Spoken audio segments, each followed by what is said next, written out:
OneSoccer. Welcome back into Match Day Live. Boys are in the locker room. All right, let's break down some of those defensive lapses. KJ, take it away. Yeah, thank you, Andy. As you mentioned, a positive performance for Canada, and certainly a result and an outcome they'll be very happy with by 4-1.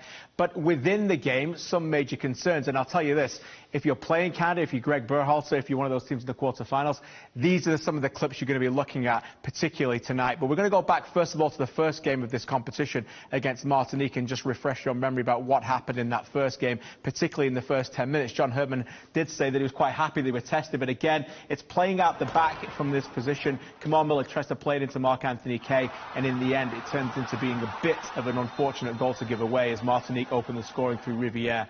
Now, here's tonight, and as the ball comes to be played out here, I want to try and pause it in 1 second. As the ball comes out right there, let's just pause it right there. Now, this is not a great pass from Maxime Crepeau. I think you would admit that. Now, this is Daniil Henry playing in a wide area in this position, Ollie. And I want to highlight Stefan Eustáquio in particular. Now, he understands he's got to come deeper, number 7, and Marc-Anthony Kaye. There's your base. If this ball comes across quickly Daniil Henry's body, I think a quick pass into Eustáquio, and they've done everything they want to do there, haven't they, with the press from Haiti. But it doesn't work out as a play out, and it becomes a bit of an ongoing problem. It does, and I'll actually start with a positive here, because we're going to focus on a few negatives, which is teams are going to come and press Canada now because they're going to read that that's a weakness, but that does give you an opportunity, because if you start connecting on those passes and this starts improving, then all of a sudden you're getting out behind defenses, you're drawing a lot of players into you, and there's a lot of space to be exploited higher up the field. So there's an opportunity here for Canada, but as we can see here, it's just not going right for them right now. And this is something, KJ, that you practice a lot on the training grounds as a coach. All of this should be really rehearsed in terms of how you're building out from the back and the specific patterns that you're trying to create, like this one here. Too often it just kind of seems like Canada are maybe guessing, maybe individual players making decisions on the fly a little bit, rather than doing it in a structured way. Yeah, completely. As you can see here again, Eustáquio's inside, and he's really the release valve. Yes. It's such a quality player and technical player. You can see there Kamal Miller's looking to find him, but again, it's just too lackadaisical. Daniil Henry's got his arms open, that's body language to calm it down. But again, let's just back it up there a little bit if we can, guys. Just take that all the way back for me in terms of just when Daniil Henry has that ball. Ollie, there's a fundamental breakdown here, as you can see right away. Haiti have got that press on. It shouldn't be too difficult. And as Daniil Henry plays it into Vitoria, maybe they're trying to overplay there. What are your thoughts? Yeah, I think firstly, Daniil Henry has an option to go forwards here to Eustáquio that he doesn't read. And this was a problem for me. Just hold it there.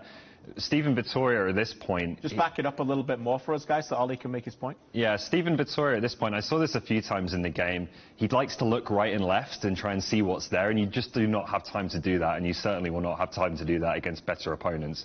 In this situation, for me, go straight back to Crepeau, reset, start again. Yeah. He's too often looking around for an option when you're not going to be given the time to really perceive the situation in that way. And I wonder, when he's in this position, a simple ball could also be into Daniil Henry. But by now, they've got those wounds. And those wounds are that they've known already throughout the game how many times it hasn't worked out for them. And he knows that as well. And he's trying to protect Daniil Henry there at that point to think, if we can just play it through very quickly, guys, sorry, slow it up. He just has that hesitation. Do I play him and do I not? And then suddenly it could become really a big problem. If that's Daryl DK, if that's another big striker in this competition, that's the back of it. That's 2-1, and suddenly we're in a big trouble there. So I think there are some concerns there for Canada. They'll be aware of it.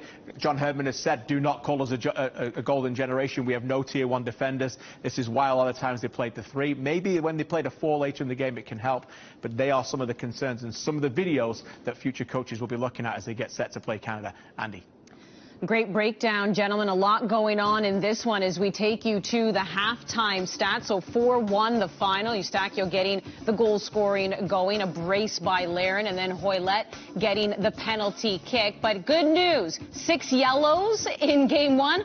Only 1 in this one, and it was intentional this time around as Eustáquio picked up the second to miss the game against USA. Here's how the Group B standings go for you right now. Let's hear from head coach John Herdman.